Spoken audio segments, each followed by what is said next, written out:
గన్పూర్ కోటగుళ్ళ శిలాశాసనం ఇది. ఇక్కడ మనం చూసినట్లయితే జయశంకర్ భూపాలపల్లి జిల్లా గన్పూర్ మండలంలో ఉన్నటువంటి కోటగుళ్ళ విశిష్టతను, ఇక్కడ ఏ దశాబ్దంలో నిర్మించడం అనేది జరిగింది అనేది ప్రతిదీ మీకు వివరిస్తా. ఇక్కడ ఒక మహిళ చూడండి, వేటకు వెళ్తున్న క్రమంలో ముళ్ళు గుచ్చి తీసుకుంటున్నట్లు ఎంత అద్భుతంగా చెక్కారో చూడండి. ఆనాటి శిల్పులు ఇవి పూర్తిగా చెక్కడం అనేది జరగలేదు. ఎందుకంటే ఇవి ఆనాడు ఢిల్లీ సుల్తాన్ చేతుల్లో బందీ అయి ధ్వంసం చేశారు. ఇక్కడ చూడండి డమరుకాన్ని ఎంత బాగా చెక్కారో, తాడు ఎంత నీట్గా అంటే చాలా బాగా నీట్గా చెక్కారు. ప్రతి విగ్రహం అనేది ఇక్కడ ధ్వంసం కావడం జరిగింది. ఇవి పూర్తిగా చెక్కడం అనేది జరగలేదు. ఎందుకంటే కొన్ని టీవీ ఛానల్ ప్రకారం మరియు ఆర్టికల్స్ ప్రకారం ఈ కోటగుళ్ళకు 2 రకాల వాదనలు ఉన్నాయి. గణపతి దేవుడు 12వ శతాబ్దంలో నిర్మించాడని చెప్తూ ఉంటారు. ఇది ఆర్టికల్స్ ప్లస్ టీవీ ఛానళ్ళ ద్వారా. అదేవిధంగా కాకతీయుల చివరి రాజుగా పరిపాలన చేసినటువంటి ప్రతాపరుద్రుడు గణపతి దేవుని గుర్తుగా నిర్మాణం అనేది చేపట్టాడనేది చెప్తూ ఉంటారు. అందుకే గణపేశ్వర ఆలయంగా ఇక్కడ చెప్తూ ఉంటారు. ఇది గణపతి దేవుడు నిర్మించాడా లేదా ప్రతాపరుద్రుడు నిర్మించాడా అనేది మీకు నేను పూర్తిగా తెలియపరుస్తా. ఇక్కడ ఆలయ నిర్మాణం కోసం తీసుకొచ్చిన రాళ్ళు ఇక్కడ చూడండి. ఇవన్నీ కూడా అప్పుడు ఢిల్లీ సుల్తాన్ చేతుల్లో ధ్వంసం చేయడం అనేది జరిగింది.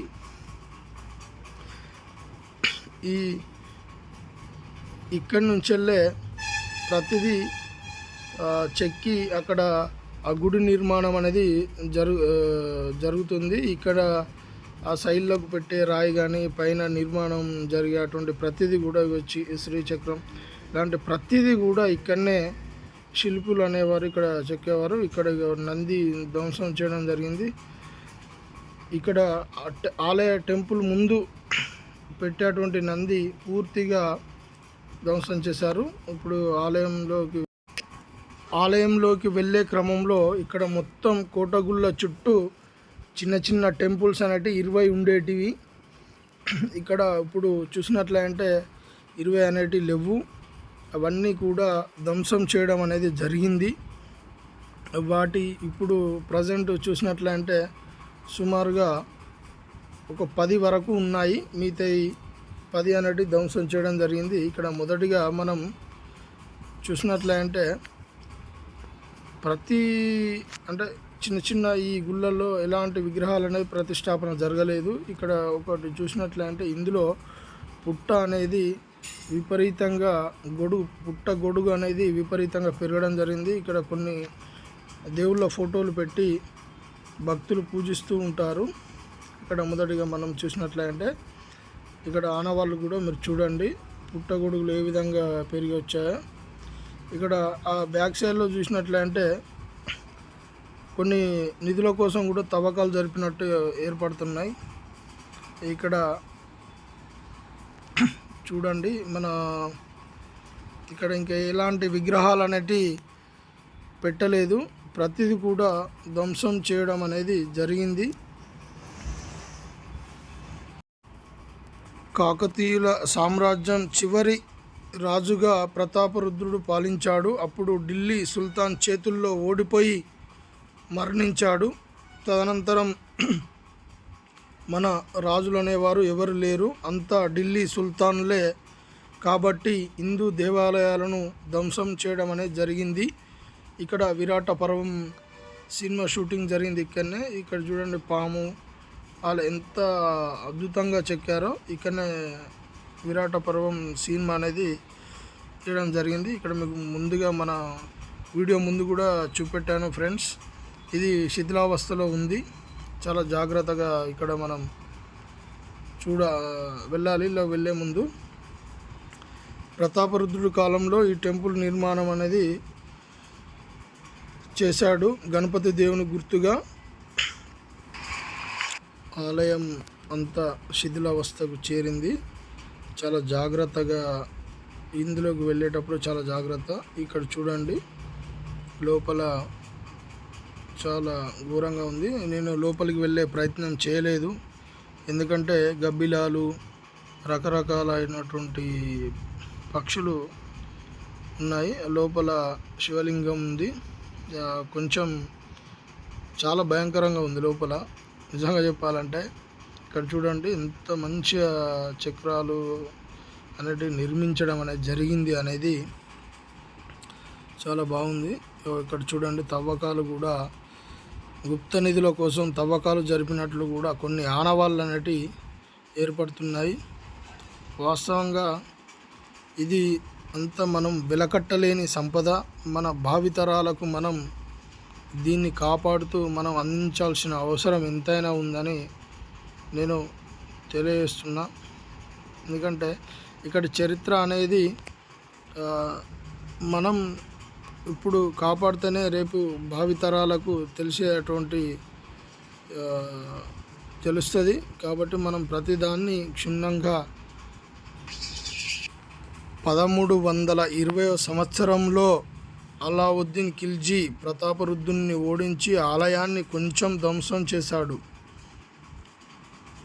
అలాగే 15వ శతాబ్దంలో ఎండింగ్లో మరియు 16వ శతాబ్దం స్టార్టింగ్లో కులం కుతుబుజా మహమ్మదీయ రాజు చేతిలో ఈ గుడి పూర్తిగా ధ్వంసం చేయడం జరిగిందని చరిత్రకారులు చెప్తుంటారు. ఇక్కడ ఆలయ నిర్మాణం కోసం కళ్యాణ మండపం, ఇక్కడ కళ్యాణం జరుగుతుంది. ఇక్కడ చూడండి ఎంత అద్భుతమైనటువంటి కట్టడాలు. ఇదే మన ప్రధాన ఆలయానికి దారి. ఇక్కడ చూడండి ప్రతి ధ్వంసం చేయడం. ఈ ఏనుగు బొమ్మలు అనేటివి మన రామప్ప టెంపుల్లో కూడా ఉంటాయి. ఇక్కడ గుళ్ళ పైన ఒక్క ఏనుగు ఇంకొక ఏనుగు తేడా ఉంటుంది. ఈ ఏనుగుల ద్వారానే ఈ రాళ్ళ అనేటివి తెచ్చి ఇక్కడ నిర్మాణం అనేది చేపట్టారనే దానికి గుర్తు. ఇక్కడ మనం ఒకటి చూడవచ్చు. ఇక్కడ చూడండి మన వరంగల్ కాకతీయ రుద్రమదేవి, రాణి రుద్రమదేవి ఆనవాళ్ళుగా ఎప్పుడు కానీ ఇవి స్ట్రేట్గా చూస్తాయి. ఇక్కడ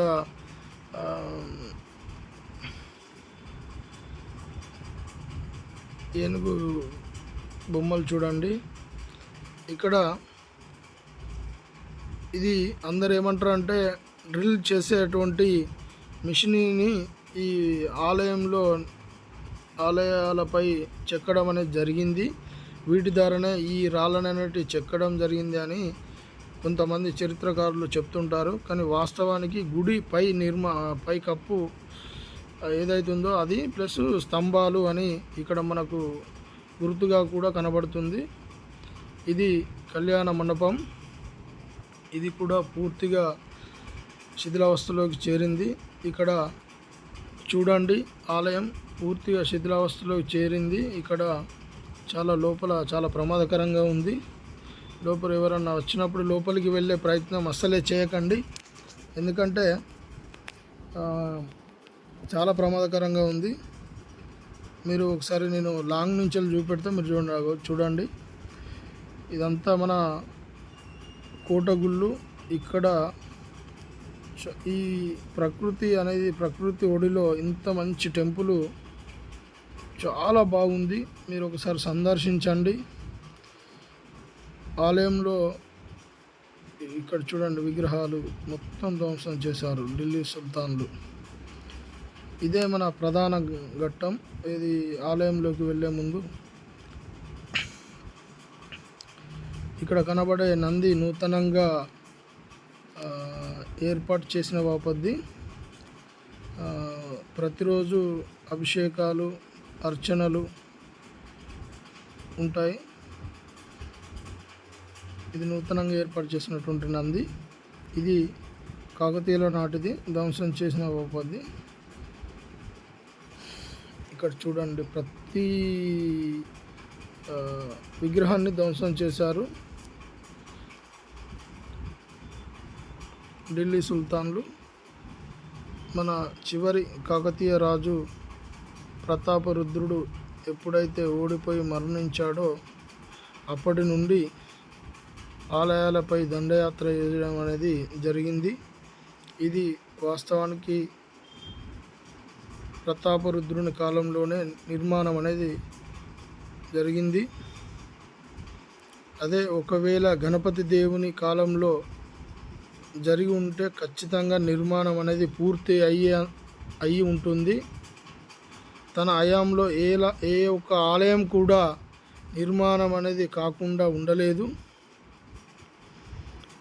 గణపతి దేవుని గుర్తుగానే ప్రతాపరుద్రుడు రామప్ప 10 కిలోమీటర్ల దూరంలో ఉన్నటువంటి ఈ గణపూర్లో ఈ కోటగుళ్ళను నిర్మించడం అనేది జరిగింది. ఇక్కడ చూడండి ఎంత మంచి అద్భుతమైన కట్టడాలు, శ్రీచక్రం, మంచి వాళ్ళు, శివలింగం చూడండి చాలా ఫ్లవర్స్ ఉన్నాయి. నేను దేవుణ్ణి దర్శించుకున్నాను. లోపలికి వెళ్ళగానే ఒక రకమైనటువంటి వైబ్రేషన్ అనేది రావడం జరిగింది. నిజంగా కాకతీయుల నాటి కాలంలో నిర్మించబడ్డటువంటి ఆలయాలను ఖచ్చితంగా సందర్శించండి. ఫ్రెండ్స్, నా యూట్యూబ్ ఛానల్ను సబ్స్క్రైబ్ చేసి షేర్ చేసి లైక్ చేయండి ప్లీజ్. ఇంకా మీకు మరిన్ని మంచి మంచి ఆలయాలు ఇంకా అనేకమైనటువంటి మీ ముందు తీసుకొస్తా. Thank you everyone.